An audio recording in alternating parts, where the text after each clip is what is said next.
और अब कुछ खबरें तिजारती दुनिया से। पाकिस्तान स्टॉक मार्केट में 1,47,000 पॉइंट्स की हद दोबारा बहाल होगी। कारोबारी हफ्ते के पहले रोज कारोबार के आगाज पर स्टॉक एक्सचेंज में जबरदस्त तेजी देखने में आई है।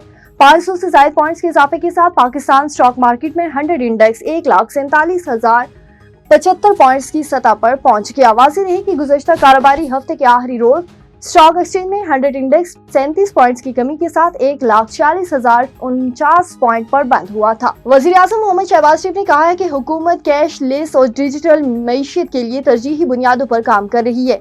वज़ीर-ए-आज़म मोहम्मद शहबाज शरीफ की ज़ेर सदारत कैश लेस और डिजिटल मईशत के हवाले से जायजा इजलास हुआ।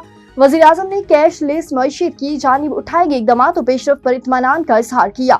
शहबाज शरीफ ने कहा कि हुकूमत मईशत की डिजिटलाइजेशन और लेन देन के निज़ाम को कैशलेस और डिजिटल निज़ाम पर ले जाने के लिए तरजीही बुनियादों पर काम कर रही है। वज़ीर-ए-आज़म ने हिदायत की है कि रियासत के निज़ाम को ज़िली हुकूमतों की सतह पर ले जाने के हवाले से तमाम चीफ सेक्रेटरीज वफाकी हुकूमत से भरपूर ताउन करें। और economic policy and business development think tank ने पाकिस्तान की टॉप 40 बिजनेस ग्रुप की फहरिस्त जारी कर दी है, जिनमें $5.9 अरब मार्केट कैप के साथ फौजी फाउंडेशन मुल्क का नंबर 1 बिजनेस ग्रुप है, जिनके 60% हसस अवाम के पास है। वर्ल्ड प्रिसेशन इंडेक्स 2025 के मुताबिक $3.5 अरब की इक्विटी इन्वेस्टमेंट के साथ सर अनवर परवेज मलिक के नंबर 1 बिजनेसमैन हैं। प्राइवेट बिजनेस ग्रुप के सैयद बाबर अली की फहरिस्त में पहले नंबर पर रखा गया है।